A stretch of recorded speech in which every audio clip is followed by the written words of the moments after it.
You have been lied to today. Probably more than once. Not necessarily by a criminal or an enemy. More likely by a friend who said, "I'm fine," when they clearly weren't. A coworker who claimed credit for a team win. A partner who omitted a detail they knew would hurt you. A parent who told you, "That looks great on you," with a flicker of hesitation. And here is the uncomfortable part, you missed most of these lies. Not because you're naive, but because you're human. We are wired for trust. Socially, we are taught that doubting someone is rude. Psychologically, we suffer from what researchers call the truth bias, the automatic tendency to believe what we hear first and question it only later, if at all. In personal conversations, this bias is even stronger. We want to believe our friends love us. We want to believe our partners are faithful. We want to believe the babysitter has nothing to hide. But wanting to believe something does not make it true. And not knowing how to detect deception leaves you vulnerable, not just to betrayal, but to a slow, grinding erosion of trust that you can't quite name. Most books about lie detection focus on high-stakes criminal interrogations, the murder suspect, the fraud investigator, the polygraph room. That is not this book. This book is about the lies that matter in your daily life. The friend who says she supports your new business idea, but her eyes dart sideways and her voice goes flat. The teenager who swears he did his homework, but gives 3 more details than necessary, rehearsed like a script. The colleague who tells you, "I would never go behind your back," while their hands suddenly stop moving. These lies rarely end up in court. But they shape your decisions. They shape your sense of reality. Over time, undetected deception makes you feel crazy. You start wondering, am I overthinking? Or am I being played? The truth is, you are not overthinking. You are just underskilled. What this book will do for you. By the time you finish this book, you will be able to do 3 things that most people cannot. 1. Recognize the real cues of deception. Not the TV myths, the subtle verbal leaks, the vocal tension, the micro-expressions that flash across a face in less than a fifth of a second. You will learn what actually correlates with lying, and what is just nervousness, cultural habit, or your own imagination too. Ask better questions.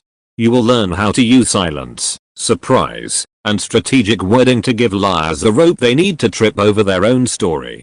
Without turning every conversation into an interrogation. 3. Avoid the costly mistakes. You will learn why you are most likely to be fooled by the people you love most, and how to correct for that bias. You will also learn when not to look for lies, because constant suspicion destroys relationships faster than any single deception. Before we go further, ask yourself, why do I want to detect lies? If the answer is to manipulate, control, or catch people for sport, put this book down. What you are looking for is not here. But if the answer is to protect yourself, to understand the people you love, to stop being blindsided, and to build relationships on actual honesty, then welcome. You are exactly the reader this book was written for. Detecting a lie is not an act of aggression. It is an act of self-respect. It is the difference between living in someone else's story and living in the truth. Here is the first truth this book will teach you. Liars are not different from you. They have the same fears, the same need for approval, the same desire to avoid conflict. Lying is not a monster in the dark. It is a clumsy, leaky, often desperate strategy that people use when the truth feels too expensive. Once you understand that, once you stop looking for tells and start looking for patterns of cognitive load, emotional mismatch, and strategic avoidance, you will see what you have been missing all along. Now you are ready to become a living lie detector of all time. Caught in the Act, Mastering the Art of Lie Detection in Everyday Life. Written and published by the Zillion Pro. Chapter 1, The Anatomy of a Lie.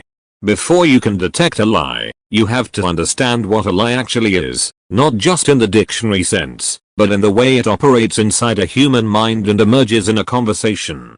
Most people think of lying as a simple act. Someone says something false, knowing it's false, intending to deceive.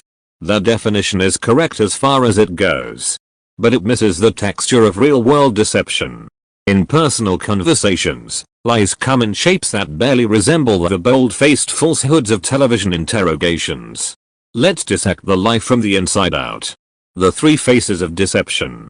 Not every deception sounds like I did not take the money. In fact, most deceptions in personal relationships fall into three categories, each with its own anatomy and each leaving different clues. 1. Commission, the active falsehood. This is what we typically imagine when we hear the word lie. You say something that contradicts a fact you know. I was at work until 8 p.m. when you actually left at 6. I love the gift when you plan to return it. Commission lies require the most mental effort. You must suppress the truth, construct a plausible alternative, remember both versions, and monitor the listener's belief, all while appearing natural. That cognitive load leaks out in pauses, vocal tension, and verbal slip-ups too. Omission, the lie of silence. You do not say anything false. You simply leave out a critical detail. I went to dinner with co-workers amidst that one specific co-worker was your ex. I paid the credit card bill amidst that you paid only the minimum. Omission lies are harder to detect because nothing spoken is technically untrue. The liar feels less guilty. After all, they didn't lie, but omission leaves strange footprints, conversations that feel incomplete, answers that answer a slightly different question, and a subtle avoidance of certain topics. 3. Exaggeration, the lie of magnitude.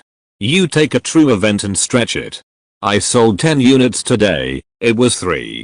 Everyone agreed with me, 2 people did. I was humiliated, you were mildly embarrassed. Exaggeration is the most socially tolerated lie, which makes it the most dangerous. Over time, habitual exaggeration distorts your reality base.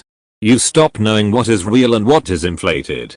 The clue is not contradiction but consistency. Exaggerators cannot keep their numbers straight across retellings. The liar's dilemma, why lies are hard work. Here is the most important fact in this entire chapter, lying is cognitively expensive. When you tell the truth, your brain follows a simple path. Retrieve memory. Speak. That is it. The truth is internally consistent because it happened. You do not have to invent anything. When you lie, your brain performs a series of high-effort operations simultaneously. 1.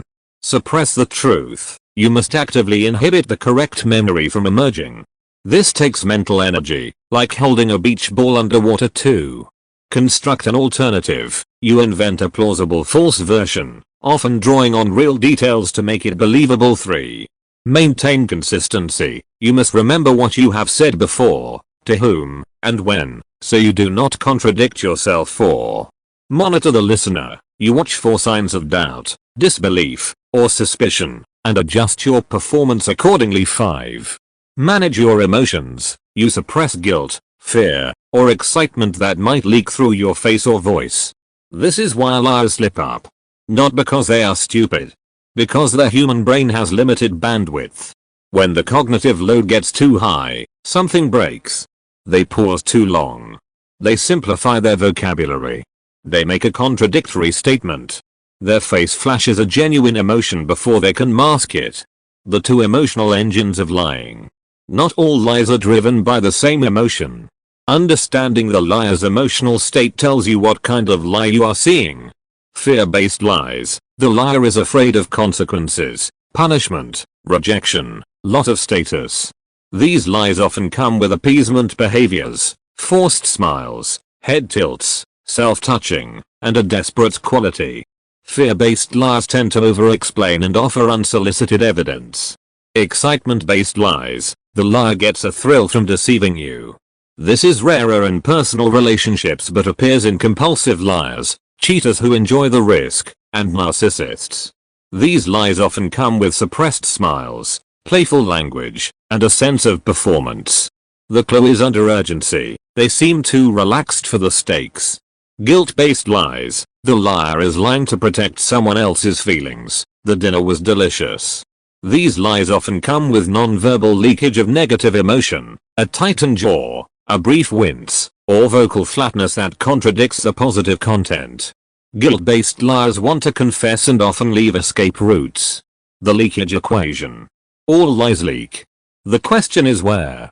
Research on deception detection has identified 4 primary channels of communication. Liars try to control all 4 simultaneously. They always fail in at least one. Channel 1, words. What the liar controls, story content, details, logic. Where they leak, contradictions, vagueness, lack of spontaneous corrections. Channel 2, voice. What the liar controls, tone, pitch, pace, pauses. Where they leak, pitch rises, speech hesitations, vocal tension. Channel 3, face. What the liar controls, expressions, eye contact, smiles. Where they leak, micro expressions, asymmetrical expressions, blink changes. Channel 4, body. What the liar controls, posture, gestures, position. Where they leak, reduce illustrators, grooming gestures, barrier behaviors. The liar will prioritize controlling the channel they believe you are watching. If you stare at their eyes, they will control their face and leak through their hands. If you watch their hands, they will control their posture and leak through their voice. This is why effective lie detection does not fixate on one tell. It scans across channels for inconsistency, words that say one thing while the face says another, a voice that goes flat while the body fidgets. The truth baseline, your most overlooked tool. You cannot detect a lie if you do not know what the truth looks like from that person. Every human being has a unique behavioral baseline, their normal rhythm of eye contact, their typical gesture frequency, their characteristic vocal pitch, their ordinary emotional expressiveness. A single deviation from baseline is not proof of lying. Your friend might avoid eye contact because they are tired, not because they are deceiving you. Your spouse might speak more slowly because they are stressed about work. But a cluster of deviations, eye contact drops, gestures stop, voice tightens, and answers become vague, that is worth attention. Establishing a baseline requires nothing more than ordinary conversation when you have no reason to suspect deception. Notice how your partner tells a mundane story. Watch how your teenager talks about something boring. Listen to your co-worker's normal speech rhythm. Then, when something feels off, you are comparing against reality, not against your imagination. Why context overrides everything. The same behavior means different things in different contexts. A pause before answering might indicate deception, or it might mean the person is translating into a second language. Looking down might indicate shame about a lie, or it might be a cultural sign of respect. Fidgeting might indicate nervousness about being caught, or it might be unmedicated ADHD. This is why checklist-based lie detection, 3 signs of lying means they're guilty, is worse than useless. It produces false accusations and mislies in equal measure.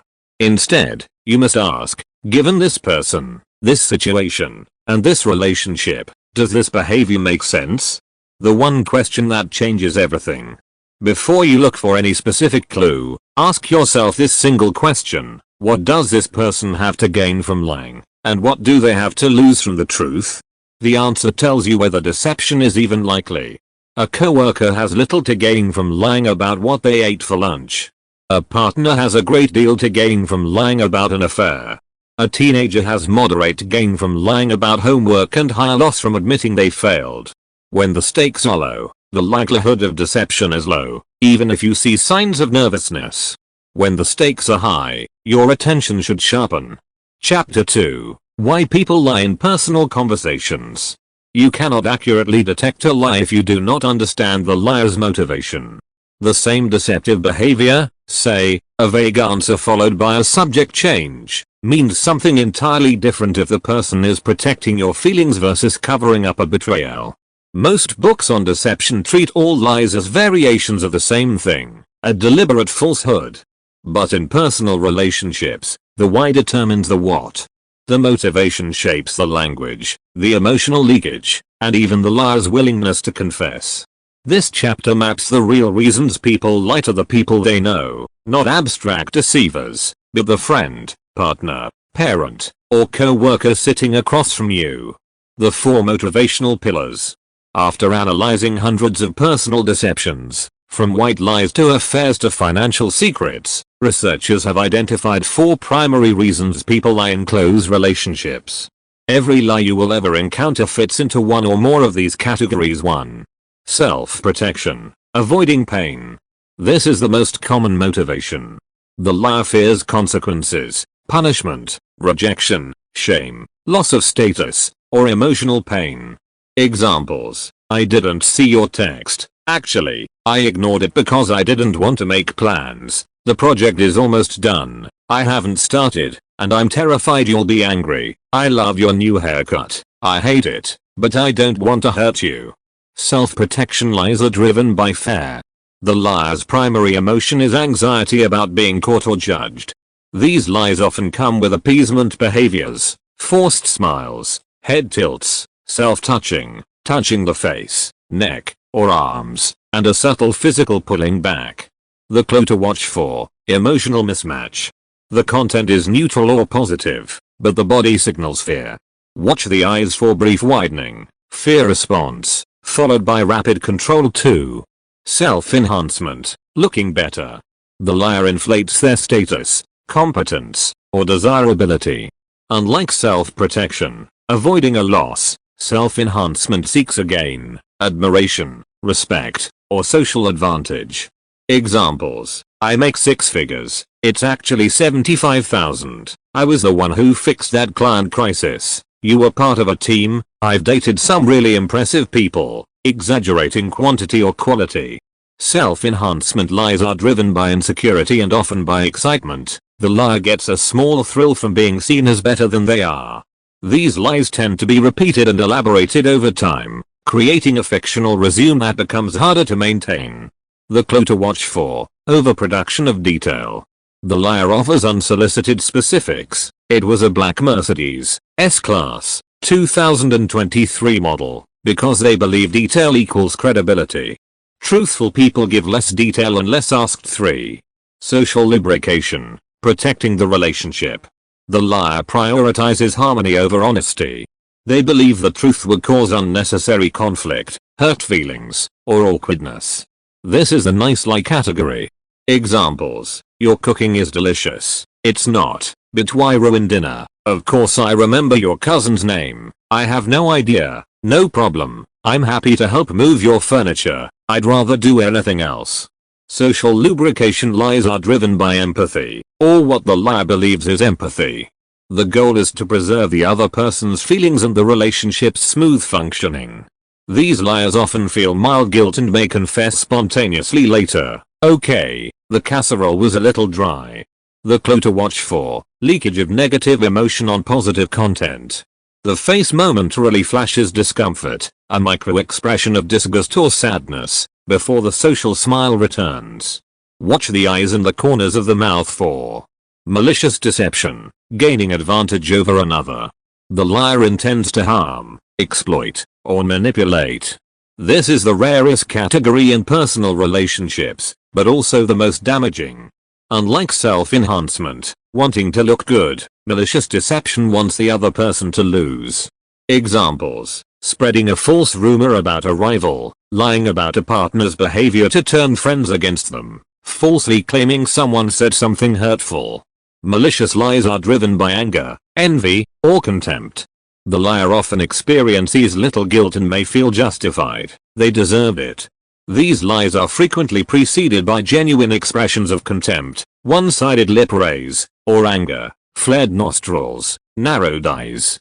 The clue to watch for: duping delight, a suppressed smile or glint in the eye when the liar thinks they've fooled you. It lasts less than a second but is unmistakable once you learn to see it. The situation matters more than personality. There is a common belief that some people are liars and others are truth tellers. This is largely false. Under the right circumstances, almost everyone lies.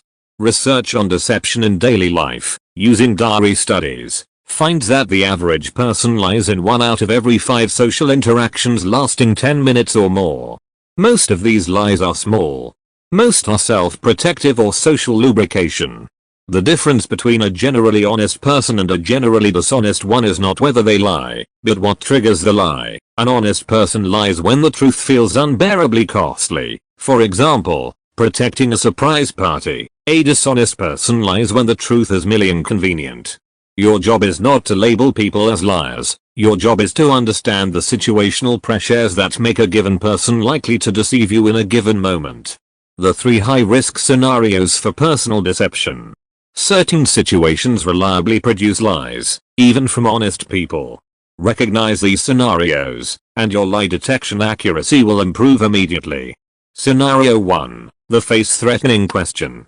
When you ask a question that threatens someone's self-image, they are more likely to lie.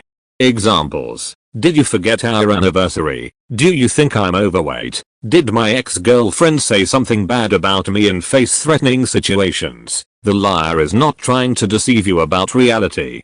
They are trying to manage your perception of them, and their own self-respect. The lie is a shield. What to do? Reframe the question to reduce threat. Instead of did you forget, try I know anniversaries can slip by. Should we celebrate this weekend? Instead of am I overweight, try I've been thinking about my health.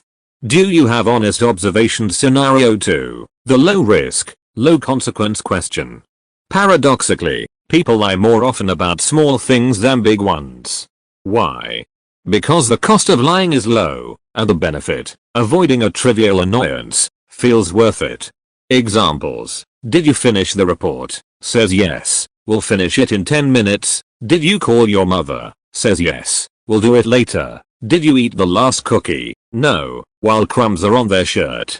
The clue, low stakes lies are often accompanied by minimal cognitive load, because the lie is simple, but maximum embarrassment if caught. Watch for overacting, an exaggerated who, me expression. Scenario 3, the hidden landmine question. You ask about something you already know the answer to, but the liar does not know you know. This is a classic investigative technique, but in personal relationships it is ethically tricky. Examples. You saw your partner's phone bill with a number called 15 times. You ask, who have you been talking to lately? You overheard your teenager talking about a party. You ask, what did you do Friday night? When people lie in response to a hidden landmine, they often show sudden freezing, a momentary stop in all movement, breathing, blinking, gesturing, followed by a rush of words. That freeze is the cognitive equivalent of an error message. Why just ask for the truth doesn't work. Well-meaning advice often says, if you want honesty, create a safe environment where people don't need to lie. This is incomplete. Yes, safety reduces some lies. But people also lie because they are ashamed of the truth, because they want to surprise you, because they are trying to protect you, or because they simply find lying easier than explaining. You cannot create enough safety to eliminate all deception. What you can do is reduce defensive lying, lies told because the person fears you will punish them. That means, not exploding when you hear bad news, thanking people for difficult honesty, distinguishing between the truth and your reaction to it.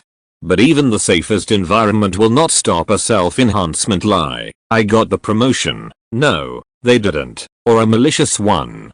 The uncomfortable truth about lies you want to believe. Here is the hardest lesson in this chapter. Sometimes you miss lies because you want to miss them. When a partner lies about infidelity, the clues are often clear in retrospect. But at the time, you do not see them because seeing them would require action you are not ready to take. When a parent lies about their health, you may choose to believe the reassurance because the alternative is terrifying. This is not failure. This is self-protection. The brain sometimes deliberately ignores deception to preserve a relationship or your own emotional stability. The question is not whether you have ever done this. You have. The question is whether you want to see the lies that matter, even the painful ones. If yes, then you need more than technique. You need the willingness to follow evidence where it leads, even when you wish it led somewhere else. Chapter 3, The Truth Bias, Your Biggest Obstacle. You want to believe people. This is not a weakness. It is a feature of how your brain evolved. But in the specific task of lie detection, wanting to believe is the single greatest barrier between you and the truth.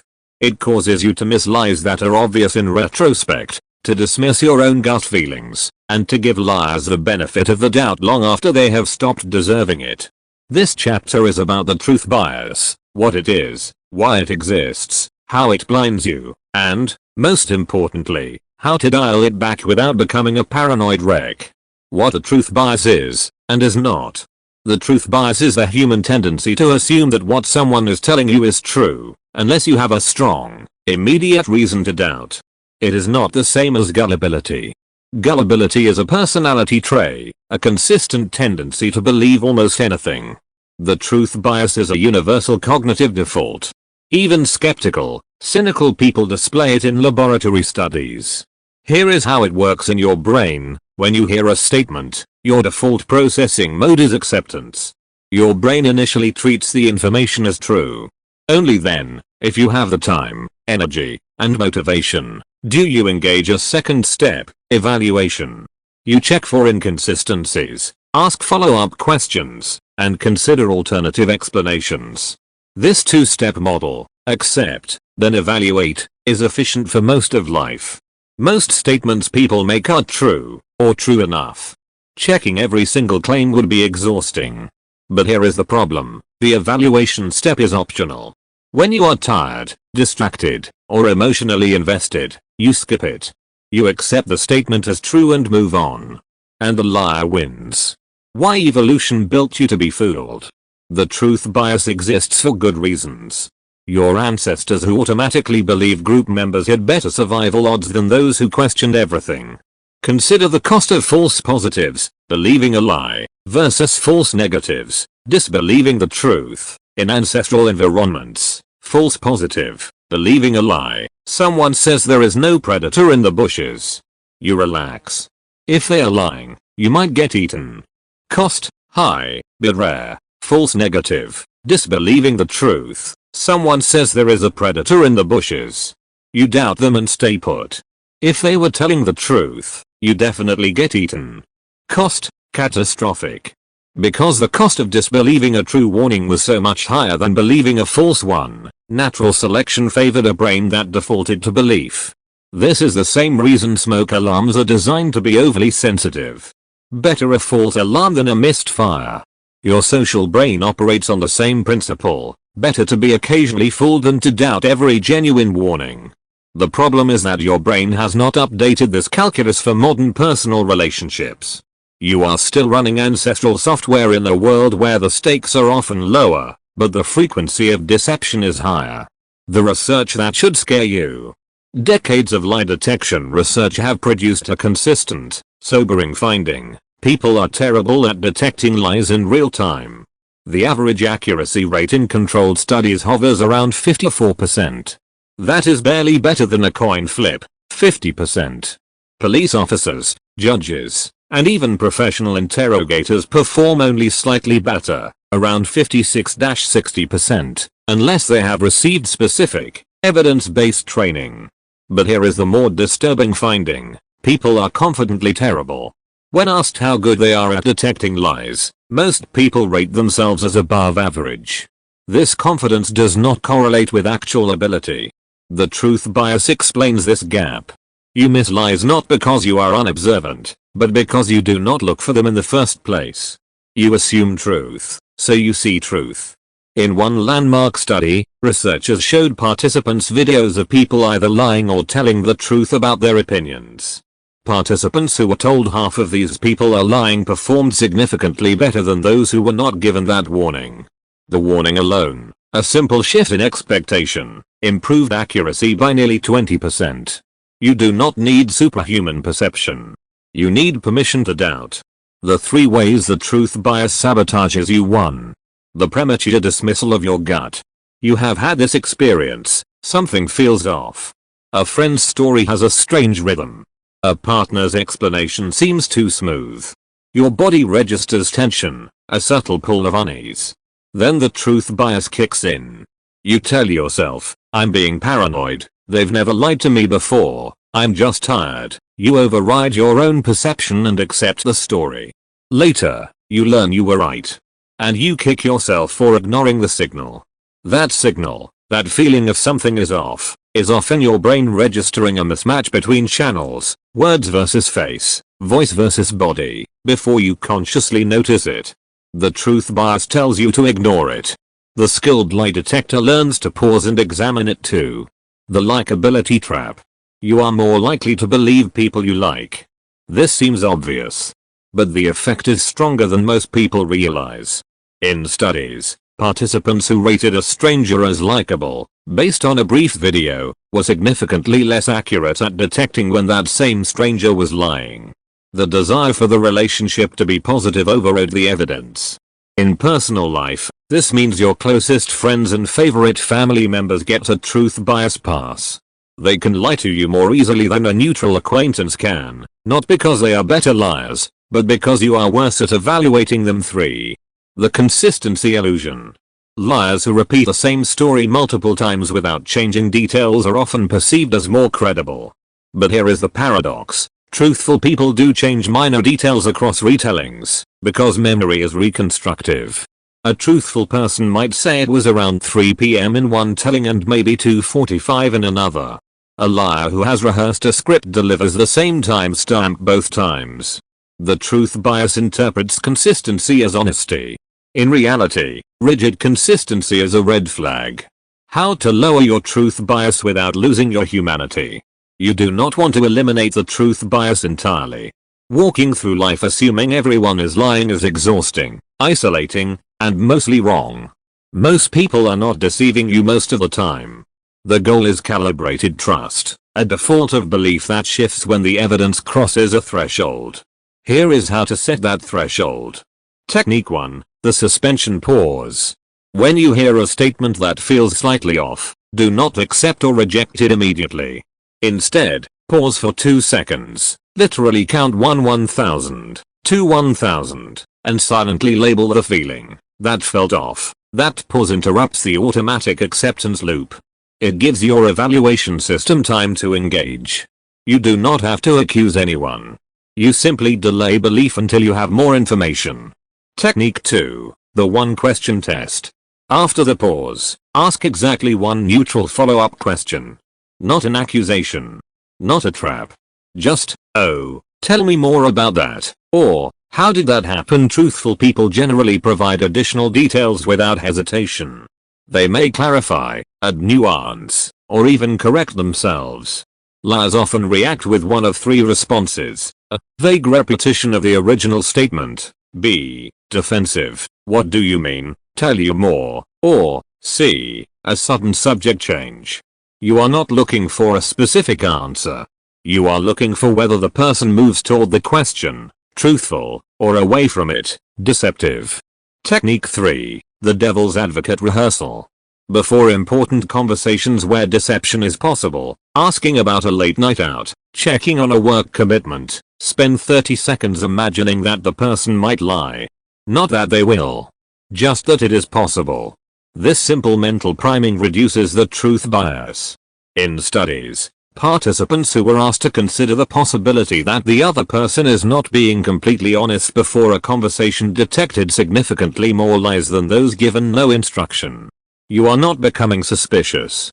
You are becoming prepared. The paradox of high trust relationships. Here is the cruel irony. The people you trust most are the ones most likely to fool you. In close relationships, the truth bias operates at maximum strength. You have years of positive history. You have emotional investment. You have a self-image that includes good judge of character. All of these push you toward acceptance and away from evaluation. Researchers call this the trust betrayal paradox. The deeper your trust, the more devastating the deception, and the harder it is to see coming. The solution is not to trust less. The solution is to trust with open eyes. Trust does not require you to stop noticing. Real trust is believing someone even when you see their flaws and inconsistencies. Blind trust is believing someone because you refuse to look. When the truth bias serves you, not every lie needs to be detected. Remember social lubrication from chapter 2? Most lies about your cooking, your outfit, or your minor accomplishments are harmless. Detecting them serves no purpose except to create awkwardness. The truth bias is appropriate for low-stakes social rituals, great to see you, compliments that cost you nothing to believe, trivial factual claims that do not affect your decisions.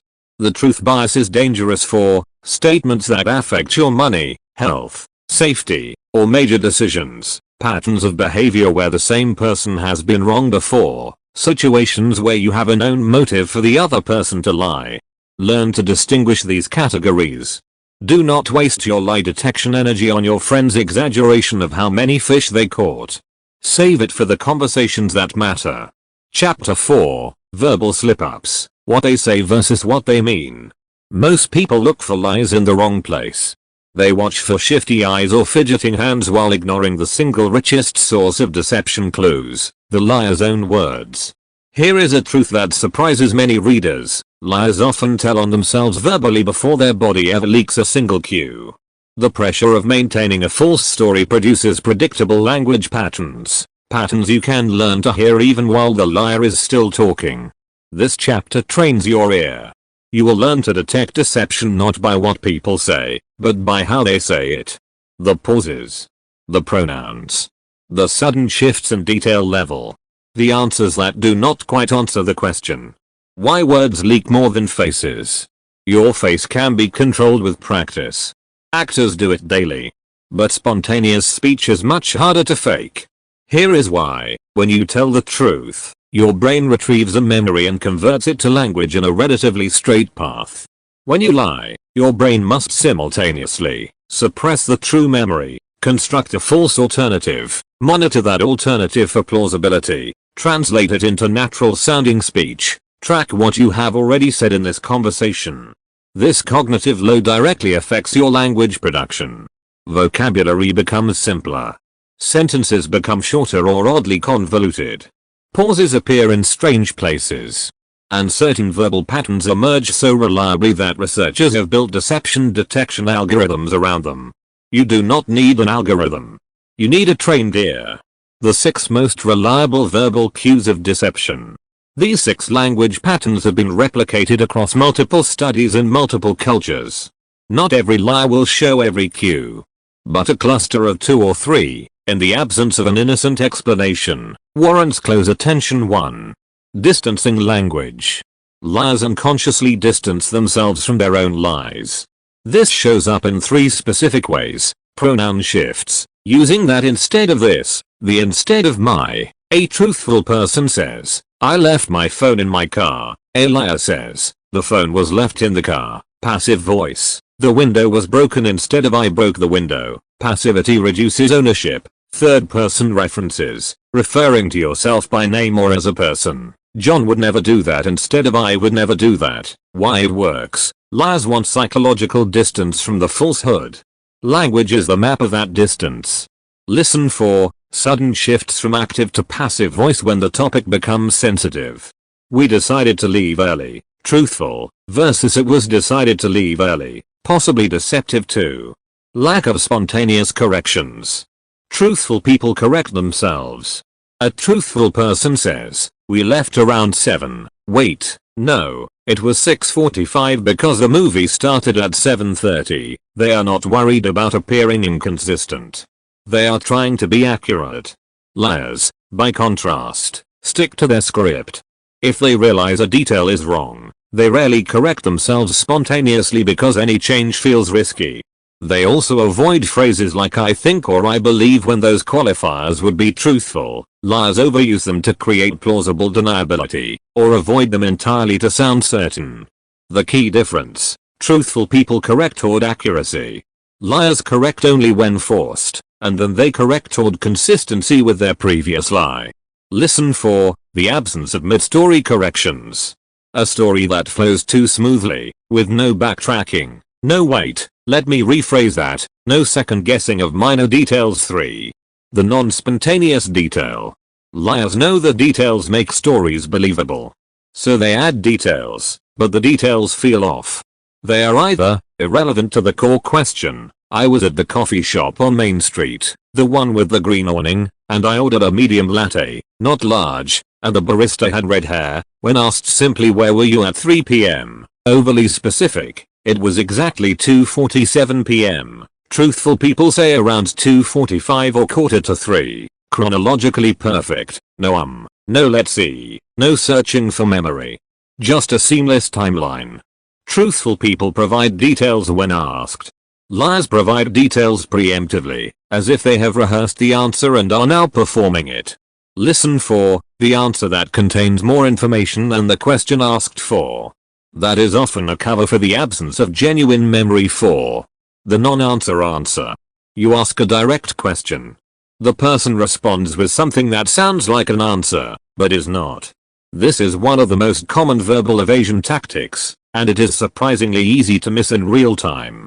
Examples. You ask, "Did you call your mother yesterday?" They answer, "I've been meaning to call her all week." You ask, "Did you finish the report?" They answer, "I worked on it until late last night." You ask, "Is there anything else you need to tell me about Friday night?" They answer, "Friday night was fine.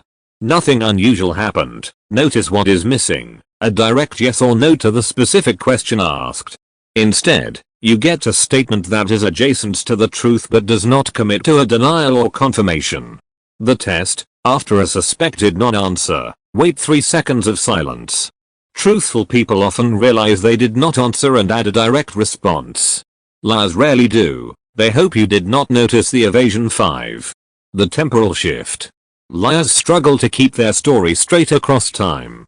But they also leak something more specific, a tendency to shift into the present tense when describing past events that are false. Listen to the difference. Truthful, past tense. I walked into the room. The light was off. I turned it on and saw the window was open. Deceptive, present tense. Creep. I walk into the room. The light is off. I turn it on and see the window is open. Why does this happen? Present tense is the tense of imagination, not memory. When liars construct a false scenario, they picture it happening now, and that leaks into their verb tense. Listen for inconsistent tense within a single story. A mix of I went and then I go without any narrative reason, like a historical present for dramatic effect. 6. The appeal to honesty. Liars who know they are being evaluated for truthfulness often protest too much. They insert statements that explicitly claim their own honesty, statements truthful people rarely make. Examples. To be completely honest with you, I swear on my mother's life, honestly. Here's the truth, I would never lie to you. You know that. Each of these is a verbal flag. Truthful people assume you will believe them based on the content of their story, not their meta claims about their own character. The exception. Some truthful people who have been falsely accused in the past, or who are speaking to a notoriously suspicious person, may use these phrases legitimately. Context matters. But in a typical personal conversation, an unsolicited honestly is a signal to pay closer attention. The difference between deception and discomfort. Here is where many aspiring lie detectors go wrong. They hear a verbal slip up and immediately conclude lie, but verbal anomalies also appear when people are simply nervous, distracted, or speaking in a second language. How do you tell the difference? Deceptive verbal cues tend to cluster around the specific content being lied about. The person speaks fluently and naturally about neutral topics, then shifts into hesitant, distancing, or over-detailed language when the sensitive topic arises. Discomfort cues tend to be global. The person is equally awkward talking about what they ate for breakfast and what they did last night. Their verbal oddities do not track the topic, they track their general anxiety level. The diagnostic question: does the verbal pattern appear only when we approach the topic I am curious about, or is it present throughout the conversation? If the former, suspect deception. If the latter, suspect general nervousness. Putting it together, a verbal profile. Imagine you are talking to a friend about whether they attended a meeting they said they would attend. You suspect they skipped it. Here is a truthful response: no, I was there. Got there around 9:15. Actually, wait, maybe 9:20? I remember Sarah was already seated. Notice, spontaneous correction, 9:15 to 9:20, normal past tense, I was there, no distancing language, I got there, no appeal to honesty. Here is a deceptive response: honestly? The meeting happened. Attendance was taken. I was present for the entire duration, approximately from 9 to 11. Notice, honestly appeal, passive voice, attendance was taken, distancing, the meeting instead of our meeting, overly precise times, approximately from 9 to 11, who speaks that way, and the key detail, never actually says I was there in active first person voice. Attendance was taken does not mean your friend was counted. Once you hear the difference, you cannot unhear it. Chapter 5, The Voice as a Lie Detector. Before micro-expressions, before body language, before the words themselves, there is the voice. It rises, falls, speeds up, slows down, cracks, goes flat, or suddenly sounds like someone else is speaking. The voice is a liar's worst enemy. Unlike facial expressions, which can be schooled into neutrality, the voice is produced by muscles and breath that respond directly to autonomic nervous system arousal. When a liar feels fear, excitement, or cognitive strain, their vocal apparatus registers the change whether they want it to or not. This chapter teaches you to listen past the words to the instrument that carries them.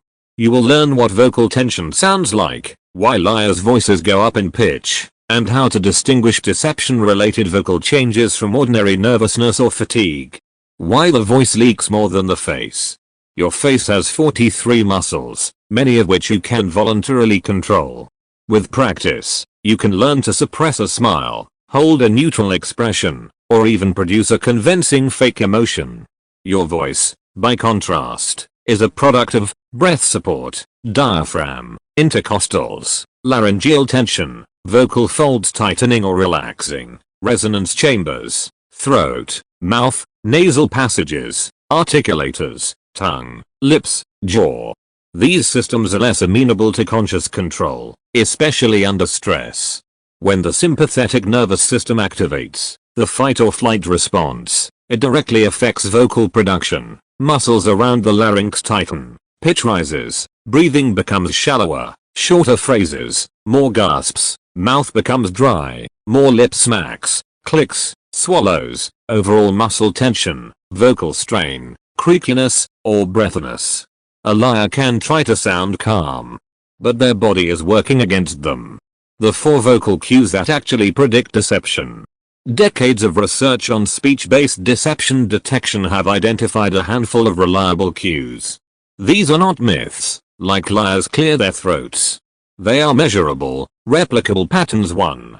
Pitch rise, especially at the end of statements. When people tell the truth about something emotionally neutral, their pitch stays relatively stable or drops slightly at the end of a statement, a declarative falling contour. When people lie, their average pitch often rises. More distinctively, their pitch may rise at the end of a statement as if asking a question. Listen for a statement that sounds like a question. I was at home last night. Rising pitch on night. Overall pitch that is noticeably higher than the person's baseline. Why it happens? Anxiety tightens the laryngeal muscles, raising tension and therefore pitch. The liar is also unconsciously seeking confirmation. Do you believe me? Which produces the rising intonation of a question.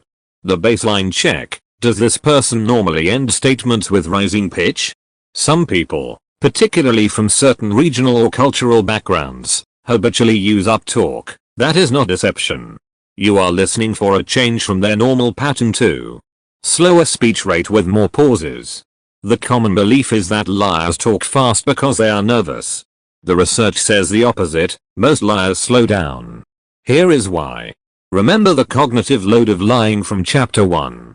Your brain is juggling truth suppression, false narrative construction, consistency monitoring, and audience management. That load slows down language production.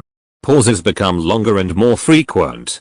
Words come out more slowly as the liar searches for the right, false, phrasing. There is an exception, a small subset of practice liars, compulsive liars, sociopaths, may actually speed up, treating the lie as a performance. But for the average person lying in a personal conversation, slowing down is the norm. Listen for unusually long pauses between words. I went to the store. Pauses that occur mid-phrase instead of at natural clause boundaries. Filled pauses. I like that increase dramatically compared to baseline. The distinction. Truthful people also pause, but they pause at natural breakpoints, between clauses, before a new idea. Liars pause unpredictably, often in the middle of a simple statement. 3.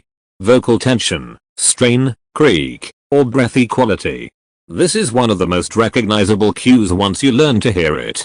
Vocal tension sounds like the person is speaking while someone is pressing gently on their throat. 3 specific qualities to listen for. Strained voice, tight, effortful, as if pushing words out against resistance. Often accompanied by audible tension in the jaw, which you might also see, vocal creak, glottal fry, a low, crackly, popping sound at the end of phrases. Common in tired speakers but also appears under stress. The difference: stress-related creak appears suddenly on sensitive topics, not throughout the conversation. Breathy voice, excessive air escaping during speech. Paradoxically, this can indicate an attempt to sound calm and relaxed, overcorrecting for tension by deliberately loosening the vocal folds, which produces breathiness. Listen for a sudden shift in vocal quality when the topic changes. The person sounds normal discussing the weather, then sounds strained or breathy when asked, "So what happened at the meeting?" The baseline check: some people have naturally breathy or creaky voices.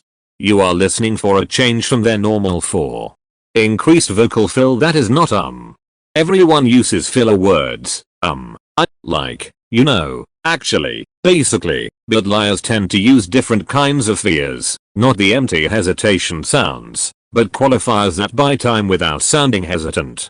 Examples: to be honest, in reality, as I said before, the truth of the matter is, these phrases serve two purposes for the liar. First, they fill time while the liar formulates the next part of the false story. Second, they signal honesty, which, as noted in chapter 4, is ironically a red flag. Truthful people rarely say to be honest unless they are about to say something that might hurt your feelings. Liars use it as a verbal crutch. Listen for the frequency of truth signaling qualifiers increases when the topic becomes sensitive. The speech disfluency pattern. Researchers have identified a specific pattern that distinguishes deceptive from truthful speech with above chance accuracy. They call it the disfluency cluster. A truthful person's disfluencies, pauses, fears, corrections, are evenly distributed across the conversation, mostly and empty hesitations, followed by a continuation of the same thought. A deceptive person's disfluencies are clustered around specific content. The lie includes more filled pauses like well, actually, I mean, often followed by a shift in direction, abandoning a sentence and restarting. The practical test: listen for the sentence that never finishes. The liar starts a statement, then stops, backs up, and starts a different statement. That mid-sentence abortion is the sound of cognitive overload. How to distinguish deception from simple nervousness. Not every vocal anomaly means someone is lying. People get nervous in conversations for innocent reasons. They are being evaluated, they have social anxiety, they are tired, they are cold, they have a sore throat. Here is the diagnostic distinction: nervousness, truthful, vocal changes appear at the beginning of the conversation and fade as the person warms up. Changes are present across all topics, not just sensitive ones. Person acknowledges their nervousness. Sorry, I'm so nervous about this interview. Deception. Possible. Vocal changes appear specifically when a particular topic is introduced. Voice returns to normal when the topic shifts away. Person seems unaware of or is suppressing the vocal change. If someone sounds tense the entire conversation, they might just be anxious. If they sound normal until you ask what did you do Friday night and then their voice tightens and slows, that is worth attention. The silent gap, when pauses speak louder than words. One specific vocal cue deserves its own section: the latency pause, the silence between the end of your question and the beginning of their answer. Research shows that truthful people typically begin answering within half a second of a question's completion. They might say immediately, but they start. Liars often delay their response by 1 to 2 seconds. That silence is the brain's processing time. Suppressed truth, construct lie, rehearse delivery. It is measurable. What to do: do not fill the silence. Most people, feeling the awkwardness of a pause, jump in with I mean. You don't have to answer right away or rephrase the question. Resist. Let the silence stretch for a full 2 seconds. If the person was about to answer honestly, they will.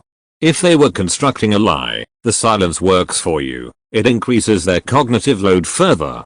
A note on fast talkers: a small percentage of people, often those with high verbal fluency or certain personality traits, answer questions almost before you finish asking.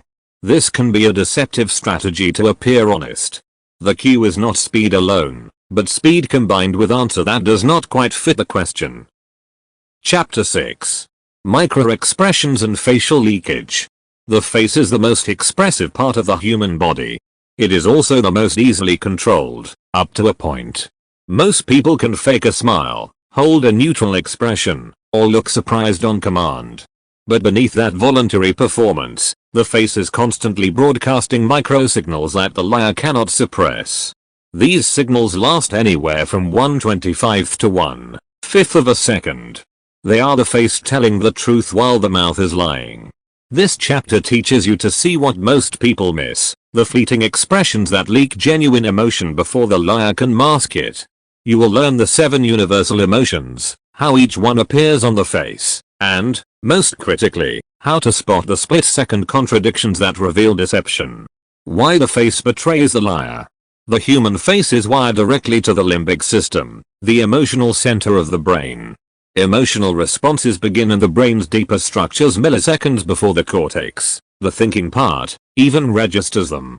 This means that when a liar experiences genuine emotion, fear of being caught, contempt for you, excitement at fooling you, that emotion begins to express itself on the face before the liar can decide to hide it. What you see is a complete emotional expression, lasting less than 1/5 of a second, immediately followed by a voluntary mask. By the time the liar says "I would never do that," their face has already told you the truth, if you were looking. This is not science fiction. It has been replicated in laboratories worldwide. And while not everyone can learn to see micro-expressions at 1/25th of a second, almost everyone can learn to see them at 1/5th of a second with focused practice. The 7 universal micro-expressions. Decades of research by Paul Ekman and others identified 7 emotional expressions that are universal across all human cultures. Each appears as a specific configuration of facial muscles. Each can occur as a micro-expression. Here is what each one looks like, and what it means in a deception context. 1. Fear. Appearance. Eyebrows raised and pulled together, not just raised, as in surprise. Upper eyelids raised, lower eyelids tense. Mouth stretched horizontally, lips pulled toward the ears. The face appears to be trying to get smaller. What it means in context. The liar is afraid of being caught, afraid of the consequences, or afraid of you. Fear micro-expressions often appear when you ask an unexpected question that the liar did not rehearse. The mask that follows, neutral, or an attempt at calm confidence. Key distinction. Fear has horizontal mouth stretch. Surprise, below, has a dropped open jaw too. Surprise. Appearance. Eyebrows raised, but not pulled together. Upper eyelids raised, lower eyelids relaxed. Jaw drops open, mouth relaxed. The whole face expands. What it means in context. The liar did not expect that question.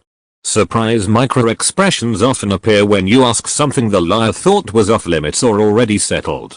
The mask that follows, often a laugh or a dismissive "why would you ask that?" Key distinction. Surprise lasts longer than fear, up to a second, before it fades. But a micro-expression of surprise is still brief. 3. Sadness. Appearance. Inner corners of eyebrows raised and pulled together, creating an inverted V shape above the nose. Upper eyelids droop. Corners of the mouth pull down. Lower lip may push up slightly. What it means in context. The liar feels genuine loss or disappointment, perhaps at their own behavior, perhaps at the state of the relationship. Sadness micro-expressions often appear when a liar is confessing a partial truth, "I didn't mean to hurt you," while hiding a larger one. The mask that follows, neutral or a forced, tight-lipped smile. Key distinction. Sadness is often mistaken for fatigue. The difference is the eyebrow movement. Fatigue droops, sadness lifts the inner corners. 4. Anger. Appearance. Eyebrows lowered and pulled together. Eyes hard, staring, possibly with narrowed lids. Lips pressed firmly together, or open in a square shape if shouting. Lower jaw pushed forward. What it means in context. The liar is angry at being questioned, angry at the threat you represent, or angry that they have to lie. Anger micro-expressions are common when a liar feels entitled to deceive you. For example, a partner who believes you made them lie by being too controlling. The mask that follows, a fake smile or exaggerated calm. Key distinction: anger is the only emotion where the eyebrows go down rather than up. Look for that downward pull. 5. Disgust. Appearance: nose wrinkled, as if smelling something bad. Upper lip raised on one or both sides. Cheeks raised. Lower lip may push up. What it means in context: the liar finds something about you, the question, or the situation revolting. Disgust micro-expressions are common when the lie involves covering up contempt for you. Also appears when liars are forced to describe something they find morally repugnant, including their own actions. The mask that follows, a neutral expression or a polite, tight smile that does not reach the eyes. Key distinction: disgust centers on the nose. If you see nose wrinkles, you are seeing disgust. 6. Contempt. Appearance: one-sided lip raise, asymmetrical. The corner of one lip pulls up and slightly back, often accompanied by a slight head tilt back or to the side. What it means in context: this is the most damaging micro-expression in personal relationships. Contempt signals that the liar feels superior to you, that they believe you deserve to be lied to because you are beneath them. Contempt micro-expressions are common at malicious deception and repeated infidelity. The mask that follows, a normal smile or dismissive shrug. Key distinction: contempt is the only asymmetrical expression of the 7. One side of the mouth moves, the other does not. 7. Happiness, genuine. Appearance: crow's feet around the eyes, the orbicularis oculi muscle. Cheeks raised. Mouth corners pulled up and back symmetrically. The whole face brightens.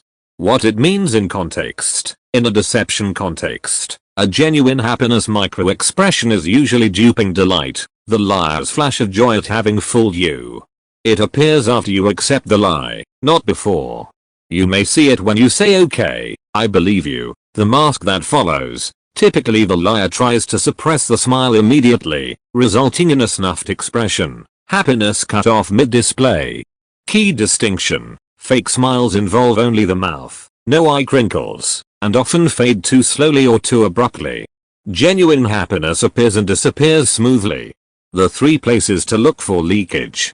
You cannot watch the entire face at once and catch a 1/5-second expression. You must know where to look. Primary zone, the eyebrows and upper eyelids. This is the most leakage-prone area. The eyebrows are difficult to control voluntarily, and they move in ways that are highly specific to each emotion. Fear, surprise, sadness, and anger all produce distinct eyebrow configurations. If you watch nothing else, watch the brows. Secondary zone, the mouth corners. Contempt, asymmetrical, disgust, lip raise, and fear, horizontal stretch, all show clearly at the mouth. The mouth is also where liars most often try to mask, which means the brief moment before the mask is where you catch the truth. Tertiary zone, the eyes, not for direction, but for crinkles. Forget the myth about eye direction indicating lying. Instead, watch for the crinkles around the eyes, or orbicularis oculi, that signal genuine happiness, or their absence, which signals a fake smile. Also watch for the upper eyelid raising in fear or the lower lid tensing in anger. How to practice seeing micro-expressions. You cannot learn this skill by reading about it. You must train your visual system. Here is a practical protocol. Week 1. Still photos. Find online databases of emotional expression photos. Many are available free from university research sites.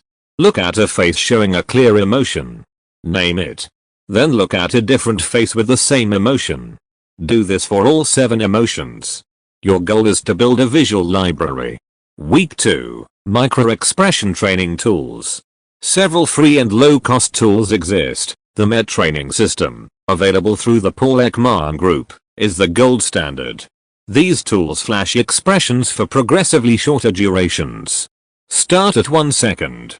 Work down to 1/5 of a second. Week 3. Real-life observation with strangers. Watch people in public, coffee shops, public transit, waiting rooms. You cannot know if they are lying, but you can practice seeing brief expressions. Notice when someone's face flashes an emotion that does not match their subsequent expression. Week 4. Real life observation with people you know. Now apply the skill in conversations. Do not stare. Do not interrogate. Simply notice when a brief expression crosses the face of someone you are talking to, and note what was said immediately before it appeared. The macro-micro distinction. You do not always need to catch a 1-stroke 25-second micro-expression to detect leakage. Macro-expressions, full expressions lasting 1-4 seconds, that are incongruent with a person's words are also powerful clues.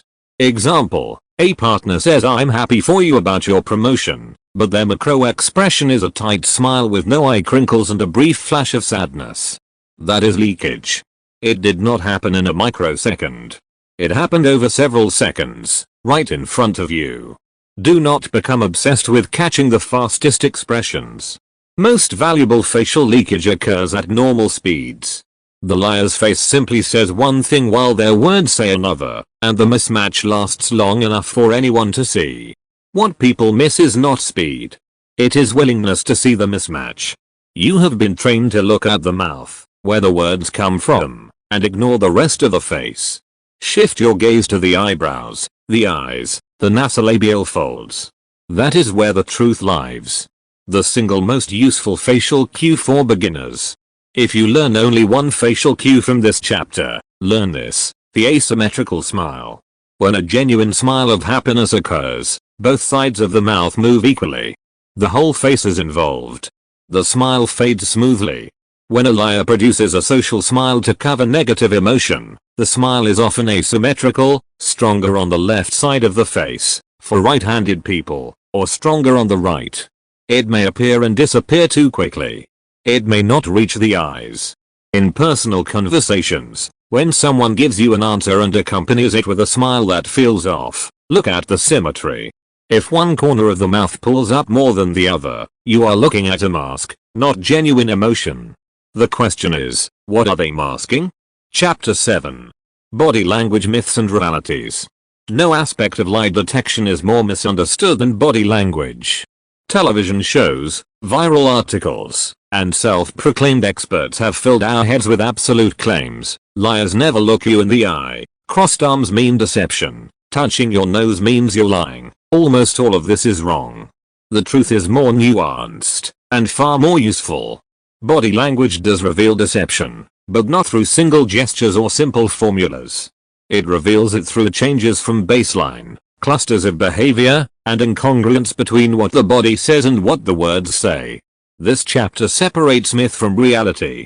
You will learn what body behaviors actually correlate with deception, what they do not, and how to read the body as part of an integrated system, not as a collection of isolated tells. The great myth debunking.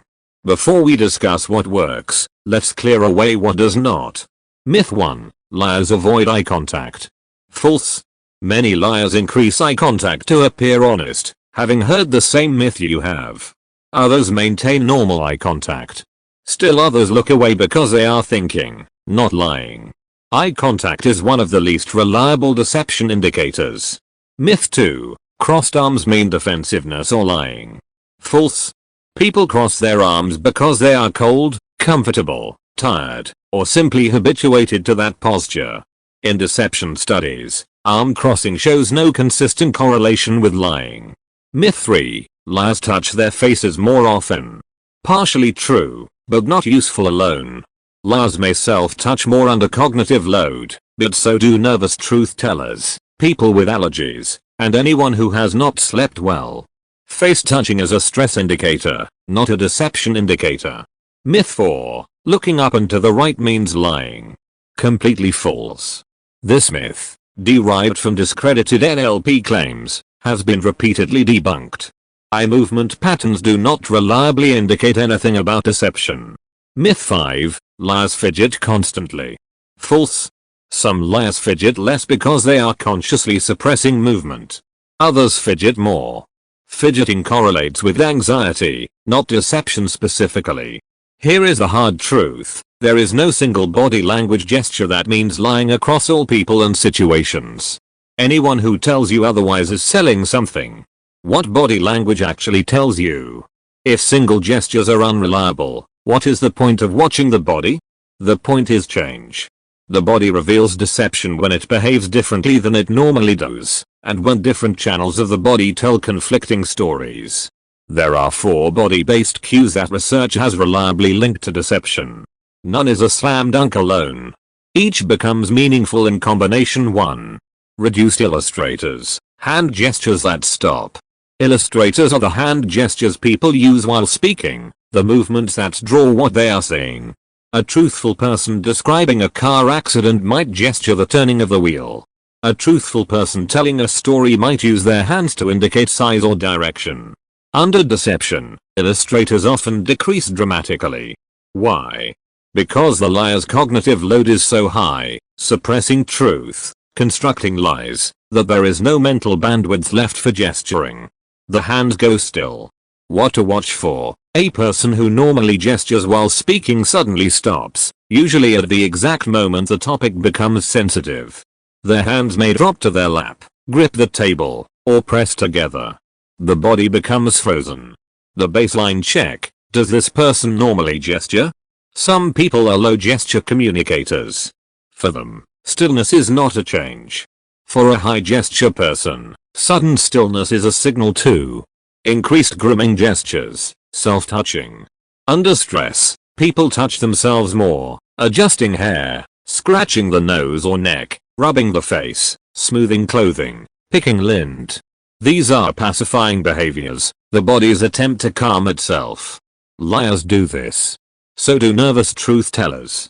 But the timing distinguishes them. Truthful nervousness, grooming appears early in the conversation, when anxiety is highest, and decreases as the person warms up. Deceptive nervousness, grooming is minimal during neutral topics and spikes when the sensitive topic is introduced. What to watch for: the nose touch, neck rub, or collar pull that appears exactly when you ask the question you care about. The key distinction, not whether they self-touch, but when. 3.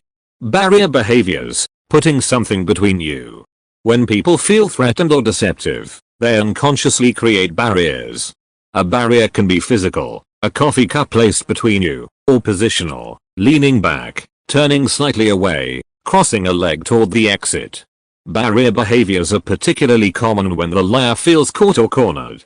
They are not trying to hide the gesture, they are trying to create distance. What to watch for: the sudden appearance of an object between you, a purse moved to the lap, a drink placed at chest level, arms crossed over the abdomen. Also watch for torso shifts, the person who is facing you square turns 10-20 degrees away. The baseline check: does this person normally use barriers in conversation? Some people always hold a coffee cup. You are looking for a new barrier that appears when the topic changes. 4. Foot and leg movements, the honest limbs. Here is a surprising finding from deception research. People are worst at controlling their lower body. They practice their face and hands. They rarely practice their feet. Under deception, people may display sudden foot withdrawal, feet that were pointed toward you pull back under the chair, increased leg bouncing or foot tapping, arousal, legs that lock or press together, suppression of movement, feet pointed toward an exit, desire to escape. What to watch for: the feet are visible, under a table, across a room. Notice where they point. Feet pointed toward you suggest engagement. Feet pointed away suggest a desire to leave, which may indicate the person wants to escape the lie. Practical limitation: in many personal conversations, feet are not visible. When they are, this is valuable data. Do not strain to see feet if it makes you look odd. The cluster principle. Here is the single most important principle in body language lie detection. 1 cue means nothing. 2 cues mean maybe. 3 cues mean pay attention. A single reduced illustrator could be fatigue. A single grooming gesture could be an itchy nose. But when you see reduced illustrators plus increased grooming plus a barrier behavior, all occurring at the moment the sensitive topic arises, you have a cluster. Clusters shift probability. Do not look for certainty. Look for the weight of evidence. The incongruence principle. The body is one channel. Words are another. The face is a third. The voice is a fourth. When all 4 channels align, words, voice, face, and body say the same thing, deception is unlikely. When channels diverge, deception becomes possible. The classic pattern: words, "I'm not angry at all," face, brief flash of anger, tightened lips, lowered brows, voice, vocal tension or pitch rise, body, crossed arms, leaning back. The person says they are not angry. 3 other channels say they are. That incongruence is your signal. You do not need to know which channel is right, the mismatch itself is the data. The 3 contexts that change everything.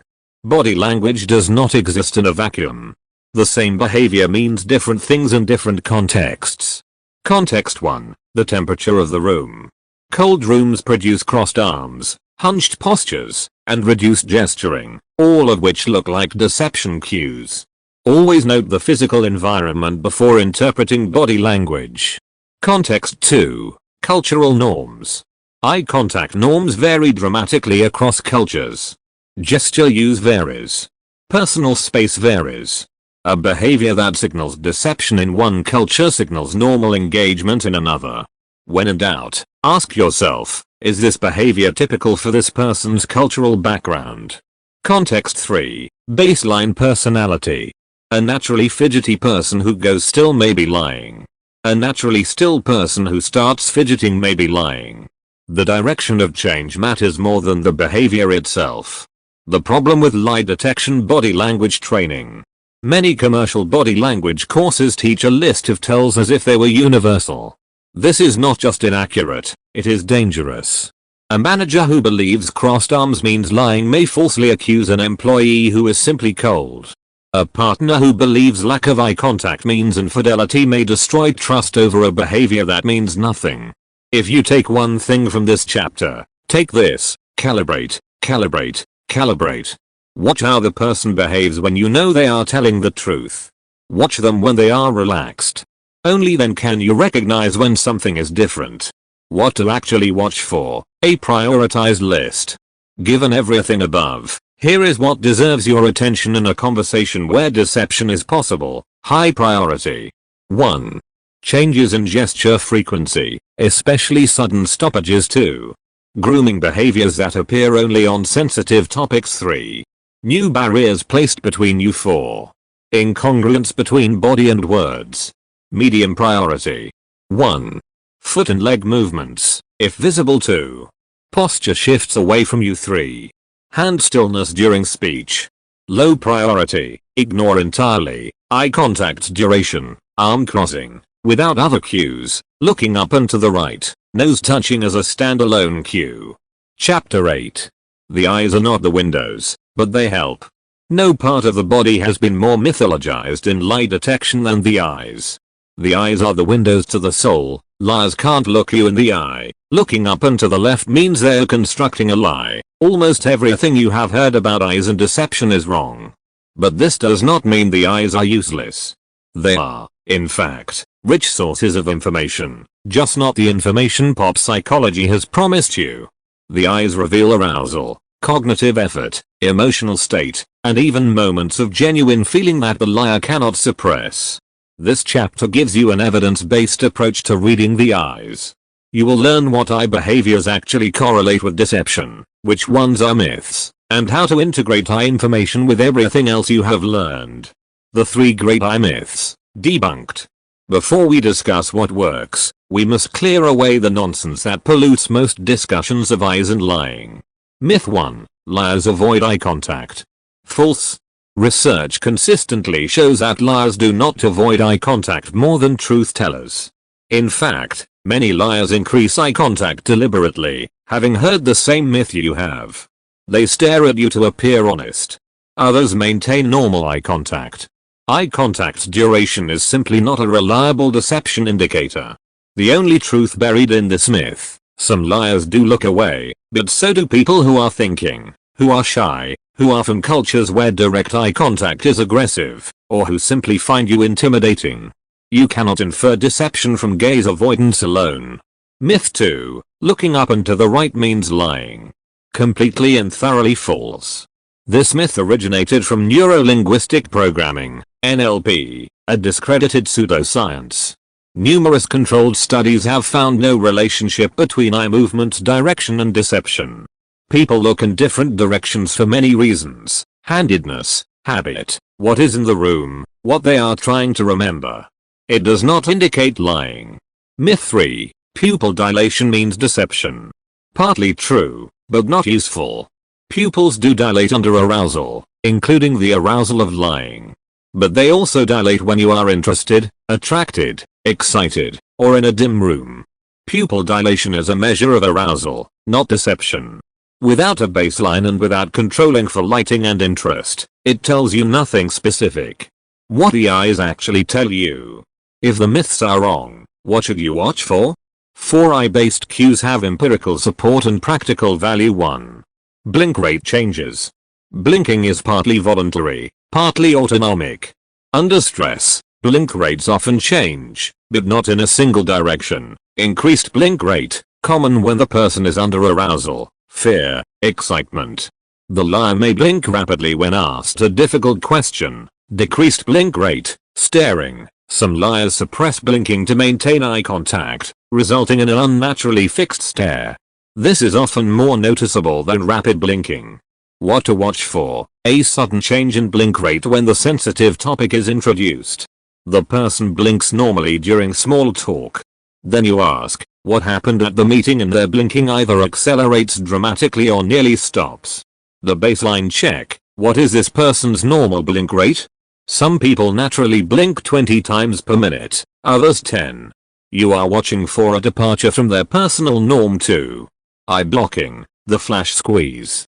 When people see or hear something they do not like, they sometimes perform an eye block, a brief, partial closure of the eyes, often accompanied by a slight head tilt or turn. It looks like a micro flinch. The eye block is the visual system's attempt to block out an aversive stimulus. In deception contexts, it often appears when the liar hears themselves say something false, or when you ask a question they wish you had not asked. What to watch for: a blink that is slightly too long, or a squeeze that is slightly too hard.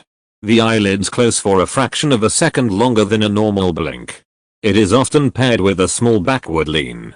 The key distinction: eye blocks last longer than blinks, 1 stroke 4 to 1 stroke 2 second, and are often accompanied by a tightening of the surrounding facial muscles. 3. Scleral show, eye white exposure. Under extreme stress or fear, the eyes may show more sclera, the white part, than usual. This happens in 3 ways. Upper scleral show, the upper eyelid pulls up, exposing white above the iris. This is associated with fear and surprise. Lower scleral show, the lower eyelid pulls down, exposing white below the iris. This can indicate shock or extreme stress. Full scleral show, wide-eyed, both lids retract, creating a deer in headlights look. What to watch for: a sudden increase in visible eye white when a sensitive question is asked, especially if the person's expression goes blank or frozen immediately after. Caveat: some people naturally have more scleral show, prominent eyes. You are watching for a change from their normal appearance. 4.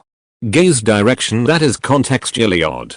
While there is no universal lying eye direction, gaze direction that is odd for the question can be informative. Normally, when people are asked a question that requires memory retrieval, they look away from the listener's face, often up or to the side, to concentrate.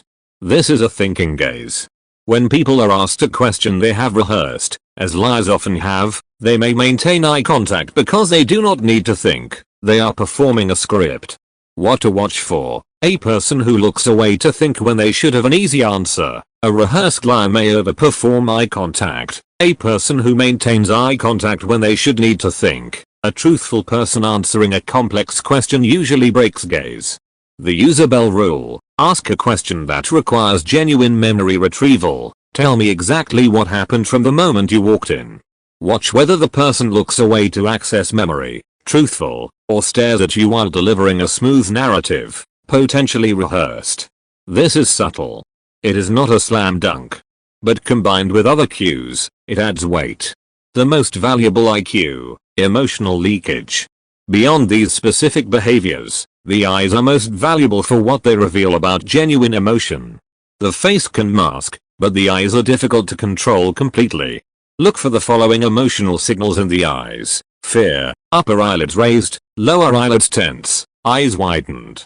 Often accompanied by a frozen quality.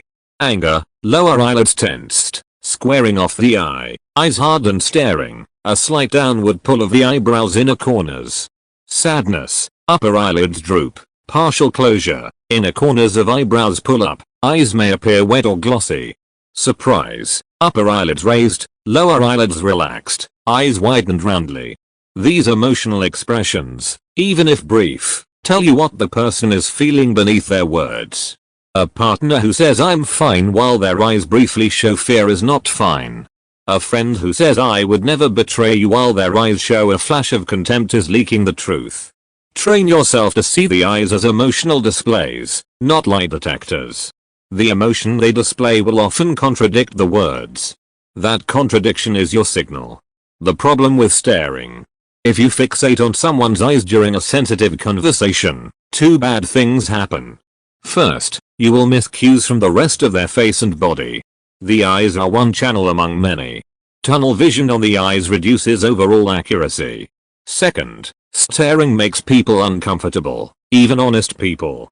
Your intense gaze may produce nervous behaviors that you then misinterpret as deception. You create the very cues you are looking for. The solution: scan. Look at the eyes for a moment. Then the mouth. Then the hands. Then the posture. Then back to the eyes. A continuous, gentle scan gives you all the channels without making the person feel interrogated. The 2-second rule for gaze.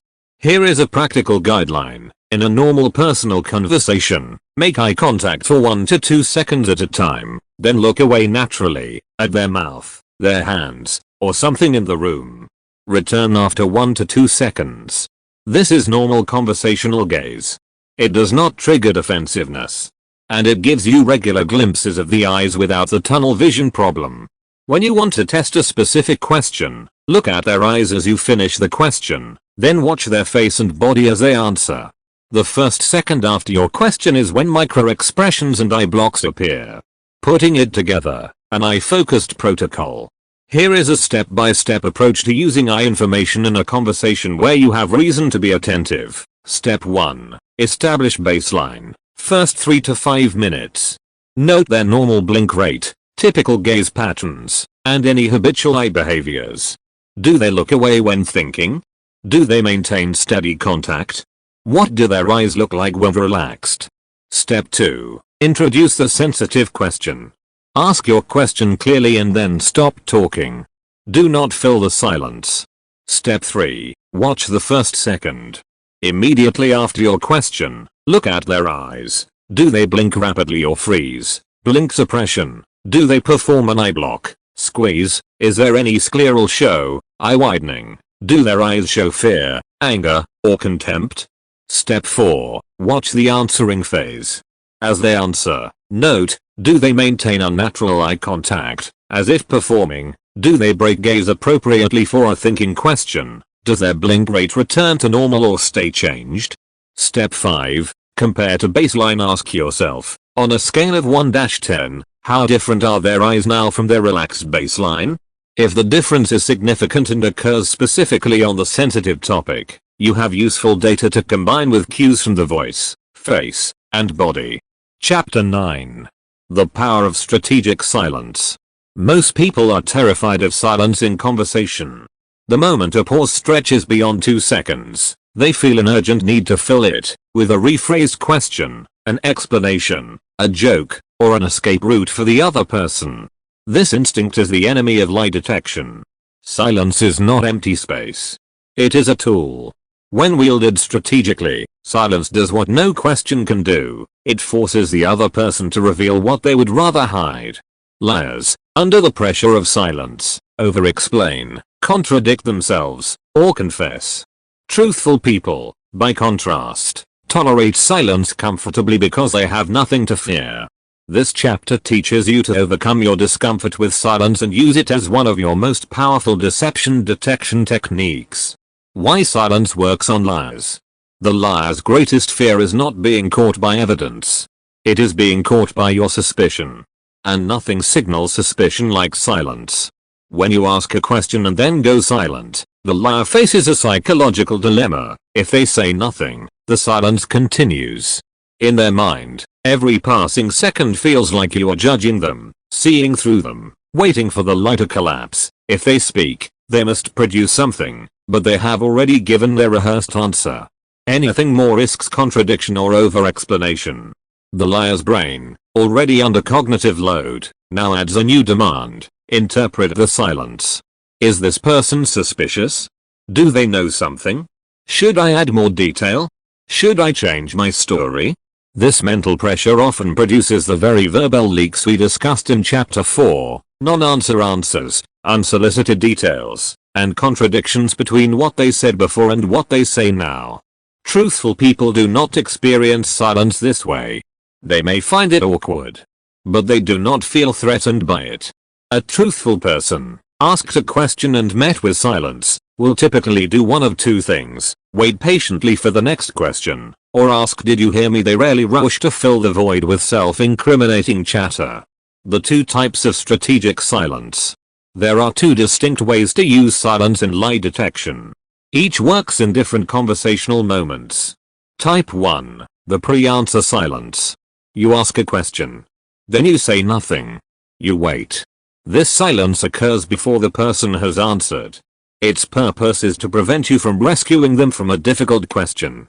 Most people, when they ask a sensitive question, immediately soften it. I mean, you don't have to tell me if you don't want to, or I'm not accusing you, but, or they rephrase the question entirely. This tells the liar, you don't actually expect a real answer. And they give you a non-answer. Instead, ask your question clearly and directly. Then close your mouth. Do not smile encouragingly. Do not nod. Do not say take your time, simply wait. What happens next tells you everything. Truthful response. Often, the person answers within 1-2 seconds. Their answer may be messy, but it directly addresses the question. Deceptive response. Often, the person hesitates for 2-4 seconds. They may laugh nervously, ask why would you ask that, or give an answer that does not actually answer the question. The key: do not break the silence until they have either answered or explicitly said they will not answer. The first person to speak loses. Type 2. The post-answer silence. The person has answered your question. You say nothing. You wait. This silence occurs after the answer is complete. Its purpose is to see whether the person will add to their answer, and what they add. When a truthful person answers a question, they typically feel no need to add more. They have given the information requested. If the silence stretches, they may ask, does that answer your question, or simply wait. When a liar answers, they are acutely aware that their answer might not be believed. The silence feels like a verdict. To fill it, they often over-explain, add details no one asked for. And I was there for about an hour, maybe an hour and 10 minutes, and then I left, and I definitely did not see anyone else. Contradict themselves. The added details clash with the original answer.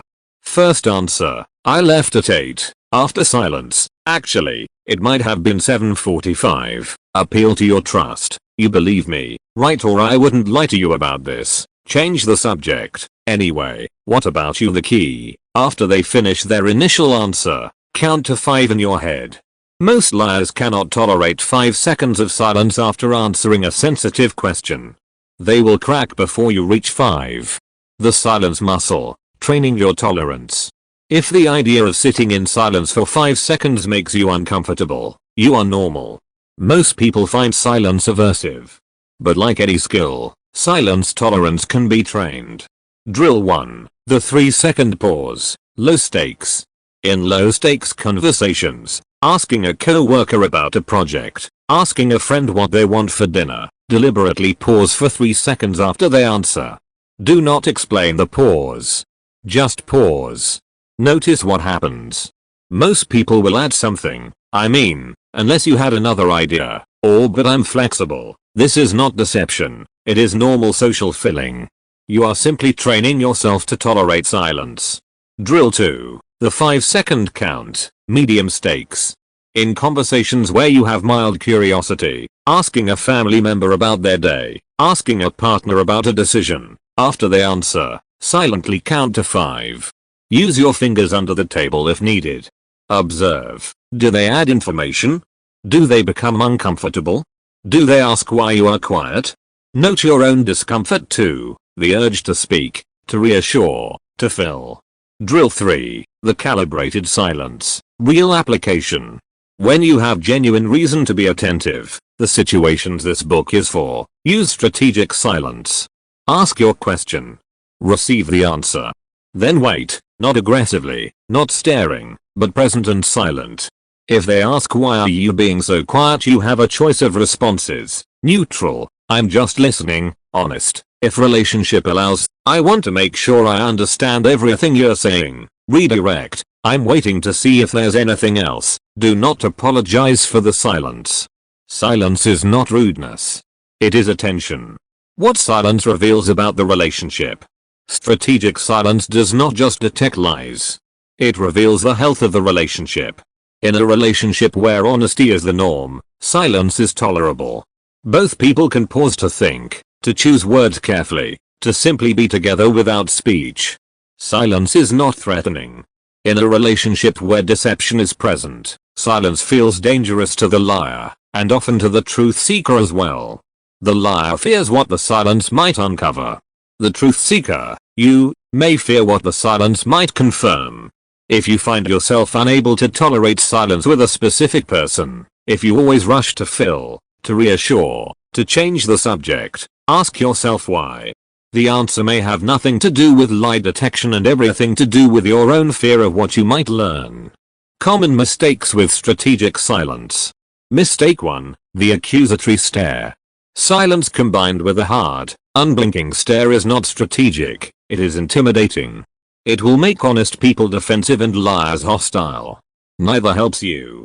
Instead, maintain normal, relaxed eye contact.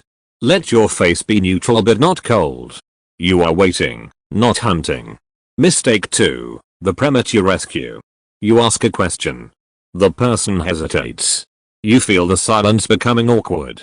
You jump in, you don't have to answer if it's too personal. You have just told them, I cannot handle the truth either. They will never give you a full answer after this.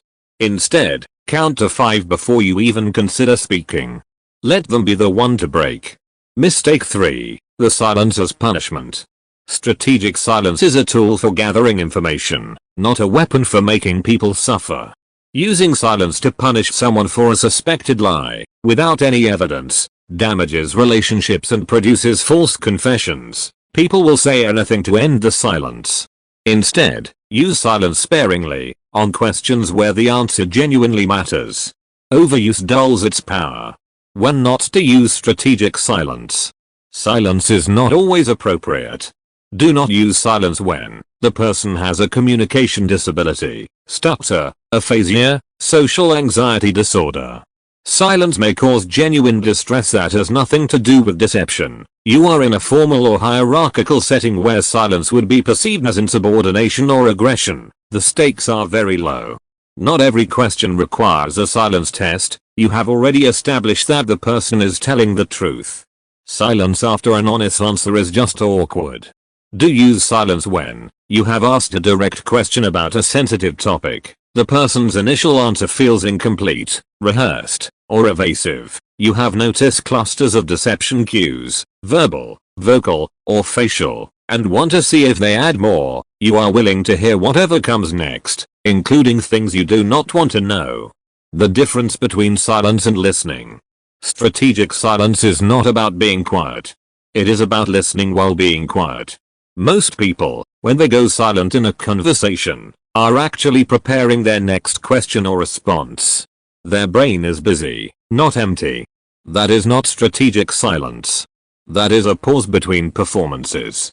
True strategic silence means your mind is present, not rehearsing. Your attention is on the other person's face, voice, and body. You are ready to hear what comes next, not to respond to what came before. You have no agenda except to receive information. This is harder than it sounds. It requires practice. Start with the drills above. Over time, you will learn to be silent without being absent. Chapter 10. Asking the unexpected question. By now, you have learned to read the cues, verbal slip-ups, vocal tension, micro-expressions, body language shifts, and the power of strategic silence. But all of these skills depend on having something to observe. And the best way to generate observable cues is to ask the right questions. Most people ask predictable questions. Liars love predictable questions. Predictable questions allow liars to deliver their rehearsed answers, the story they have practiced, polished, and protected. Unexpected questions shatter the script. They force the liar to improvise. And improvisation, under cognitive load, produces leaks. This chapter teaches you how to ask questions that liars do not see coming. Questions that bypass rehearsed narratives and access unguarded memory, logic, and emotion. Why predictable questions fail. Imagine you suspect your partner of having come home late last night when they said they would be early. The predictable question is, what time did you get home? Your partner has anticipated this question. They have an answer ready, around 9:30. They may even have supporting details. The traffic was terrible on the highway. You learn nothing. The lie, if it exists, has been delivered smoothly. Now imagine you ask, what was on the radio when you pulled into the driveway? This is an unexpected question. Your partner did not rehearse it. If they were truly driving home at 9:30, they can answer, perhaps with hesitation, I think it was a news program, but with a searching quality that suggests genuine memory retrieval. If they were not driving home at 9:30, they face a problem. They must invent an answer on the spot. That invention will likely be vague, I don't remember, defensive, why does that matter, or contradictory to something they said earlier. The unexpected question does not need to be brilliant. It just needs to be unrehearsed. The 3 principles of unexpected questions. Principle 1. Ask about peripheral details, not central ones. Liars rehearse the core of their story. They do not rehearse the periphery.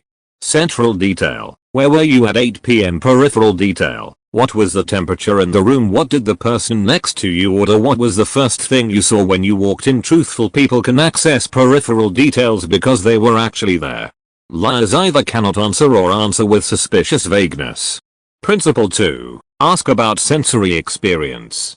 Truth is stored with sensory information. What something looked like, sounded like, smelled like, felt like. Lies are stored as abstract narratives. Sensory question. What did the air feel like?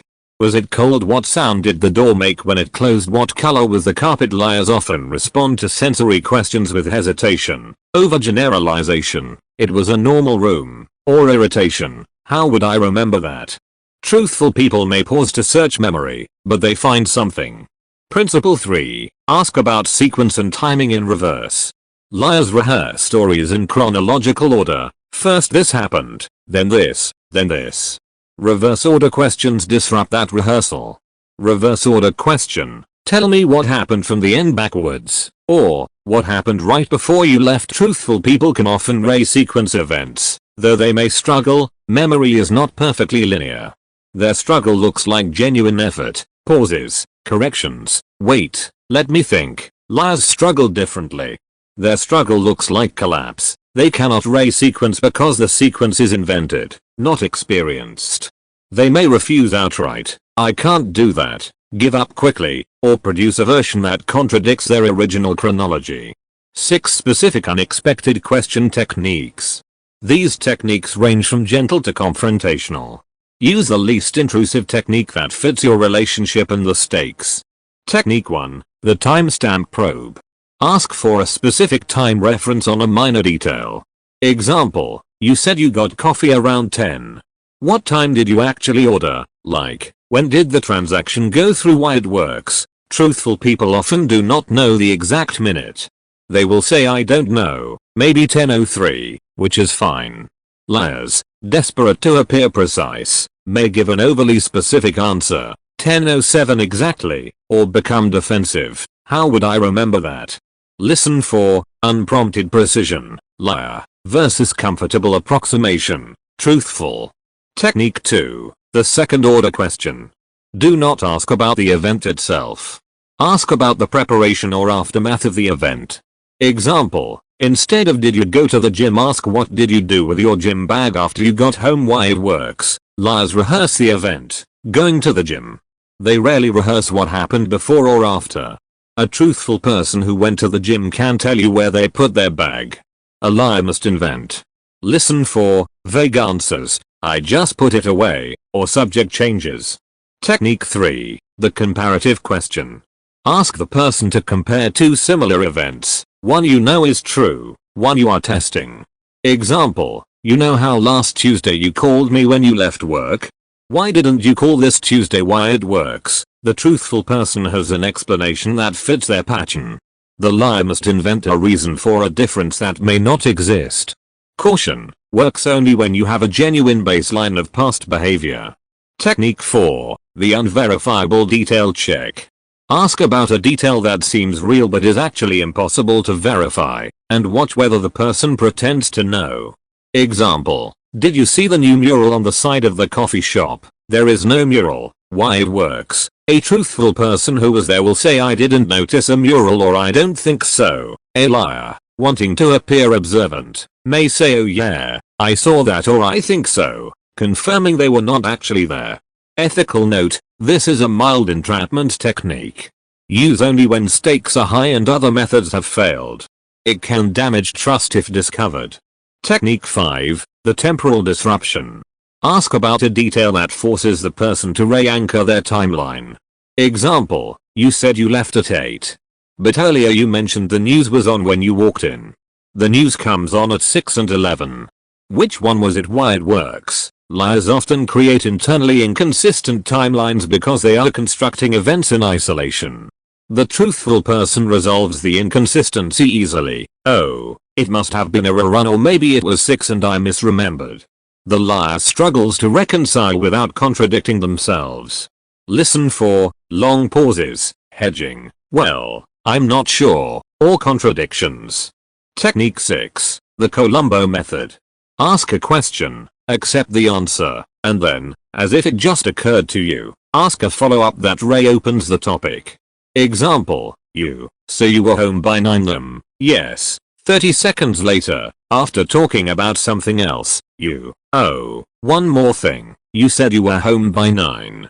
What did you do between 8:30 and 9? Why it works. The liar, having delivered their lie and moved on, relaxes. The unexpected return to the topic catches them off guard. They may give an answer that contradicts their earlier story or shows signs of on-the-spot invention. The key, the return must feel casual, not interrogative. The phrase oh, one more thing is useful. How to deliver unexpected questions without seeming suspicious. If you suddenly shift from normal conversation to an odd, peripheral, or reverse order question, the person will know something is up, even if they are truthful. That awareness changes their behavior. The solution is strategic embedding. Do not let the unexpected question feel like a test. Embedding technique 1, the curiosity frame. I've always wondered about something. When you leave work, what's the first thing you see when you walk out the door? Just curious. This frames the question as general curiosity, not suspicion. Embedding technique 2, the memory exercise frame. I'm trying to get better at remembering details. Help me practice. If I asked you to describe the coffee shop yesterday, what's the first thing that comes to mind? This frames the question as a shared exercise, not an interrogation. Embedding technique 3, the genuine interest frame. That sounds interesting. What was it like in there? Like, what did the room feel like? This frames the question as authentic curiosity about their experience, which, if they are truthful, it is. The one question rule.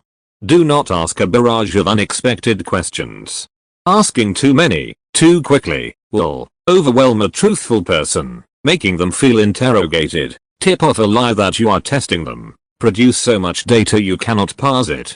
Instead, choose one unexpected question per sensitive topic. Ask it naturally. Observe the response. Then return to normal conversation.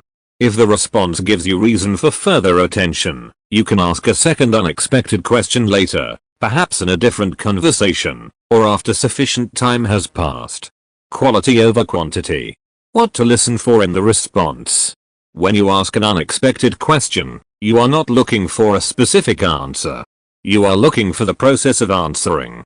Indicators of truthfulness: a brief pause, searching memory, qualifiers like I think or maybe, honest uncertainty, spontaneous corrections, actually, now that I think about it, specific sensory details, it was cold, I remember shivering, willingness to say I don't know when they do not know.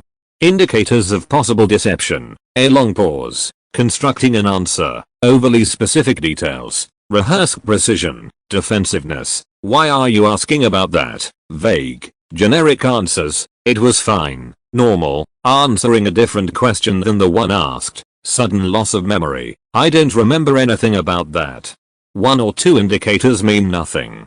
A cluster, especially in someone whose baseline is different, warrants attention. Chapter 11. The Unburdening Effect, Giving Permission to Confess. So far, this book has focused on detection, how to spot the cues that someone is lying.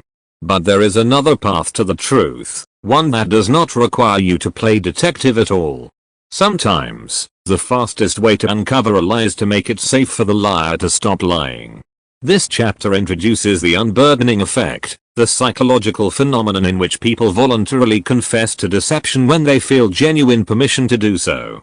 You will learn how to create the conditions for confession, not through pressure or accusation, but through strategic empathy, face-saving exits, and the careful lowering of defensive walls. Not every liar will confess. But many will, especially in personal relationships, when you give them a way out that preserves their dignity. Why confessions happen, when they do.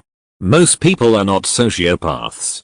They do not enjoy lying to people they care about. Even when deception serves a purpose, self-protection, self-enhancement, social lubrication, the liar often carries a burden: guilt, fear of discovery, the exhaustion of maintaining the lie. This burden accumulates over time. Each new conversation that requires the lie increases cognitive load and emotional cost. Many liars secretly want to confess, but they need permission. Permission does not mean permission to lie. It means permission to tell the truth without the expected punishment. The liar has a mental model of what will happen if they confess: anger, rejection, loss of relationship, humiliation. If you can credibly signal that those consequences will not occur, or will be less severe than imagined, confession becomes possible. This is not about being a doormat. It is about recognizing that many lies persist not because a liar is committed to deception, but because they see no safe way back to the truth. The three conditions for the unburdening effect. For a liar to voluntarily confess, three conditions must be present. Condition 1. The liar believes the truth will not destroy the relationship. If the liar believes that confession means the end of the relationship, they will almost never confess voluntarily. The perceived cost is too high. Your job is to signal, credibly, that honesty matters more than perfection, and that the relationship can survive difficult truths. Condition 2. The liar is already experiencing the burden of deception. A brand new lie, told once, has low burden. The liar is not yet exhausted or guilt-ridden.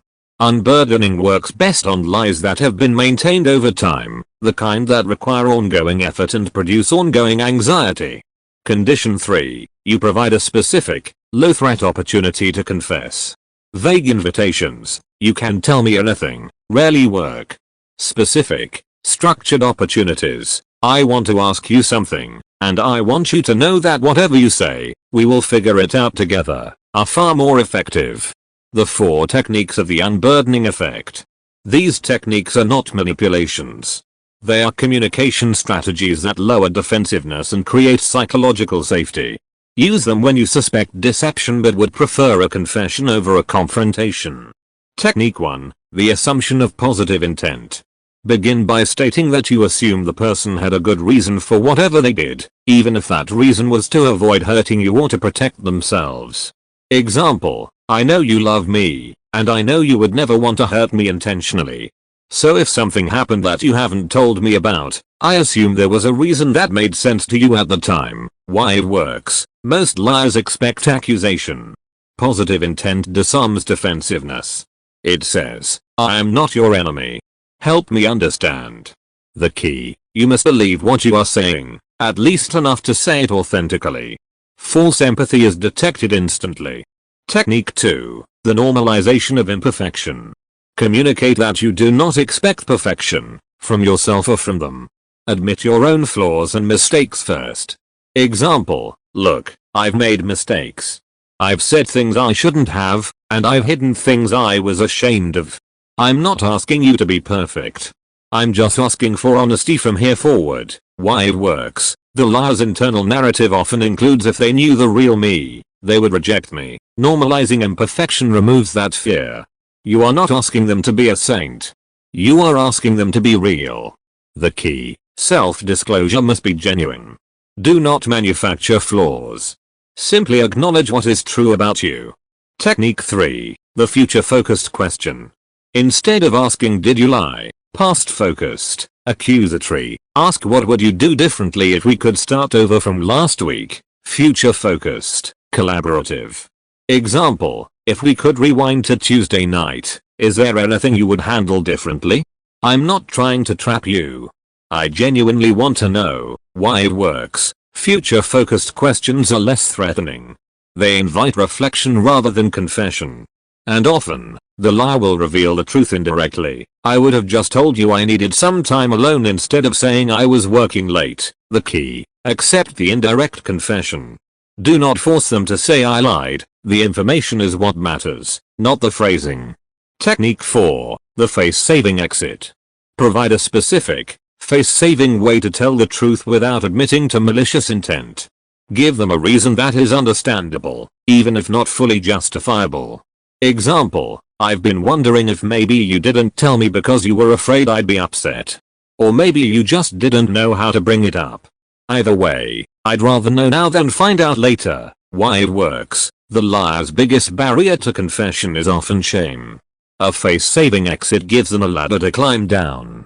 They can say yes, I was afraid you'd be upset instead of yes, I am a liar. The key, do not make the face-saving exit so specific that it becomes an accusation. You were probably just embarrassed about spending the money. Leave room for them to fill in their own reason. The confession window. Once you have created the conditions for unburdening, a window opens. This window is not infinite. It typically lasts only a few seconds to a minute.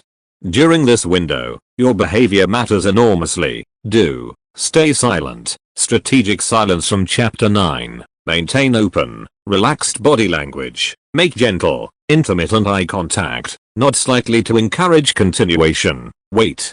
Do not fill the silence with more words. Look away. This signals your own discomfort. Cross your arms or create barriers. Rush to reassure. It's okay. It's okay. Before they finish, interrupt.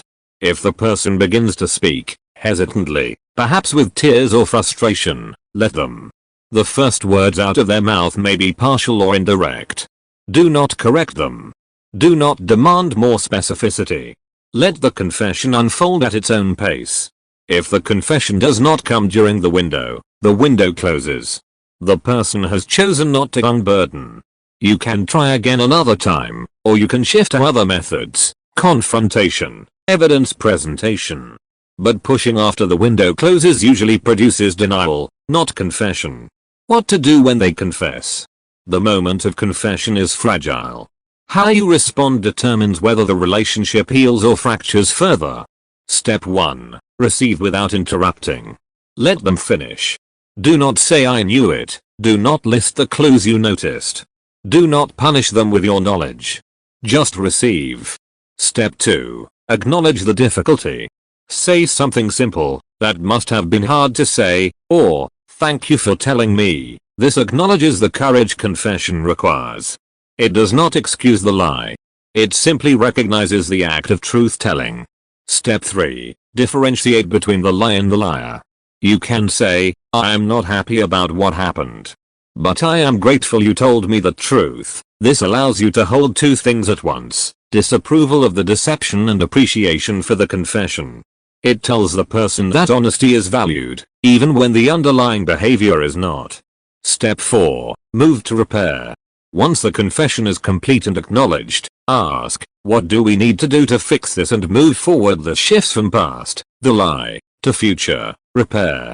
It signals that confession was not the end of the relationship, but the beginning of resolution. When unburdening does not work, the unburdening effect is not magic. It will not work on compulsive liars, who lie habitually, often without clear motive, malicious deceivers, who enjoy the deception or want to harm you, lies where confession would produce catastrophic consequences, job loss, arrest, end of marriage, people who have no guilt about the lie, narcissistic or antisocial personality structures. If you have tried the techniques above, genuinely, patiently, over multiple conversations, and the person continues to lie, you are likely dealing with one of these resistant categories. In that case, shift back to detection and confrontation methods. Not everyone can be unburdened. The ethical boundaries of unburdening. These techniques can be used manipulatively. You could create false safety, extract a confession, and then punish the person harshly. That would be cruel, and it would destroy any future possibility of honesty. Do not do that. If you invite confession, you have a moral obligation to respond with the grace you promised. If you cannot offer that grace, do not open the door. Better to confront directly than to lure someone into vulnerability and then harm them. The unburdening effect is for people who genuinely want the truth and are willing to receive it with compassion, even when it hurts.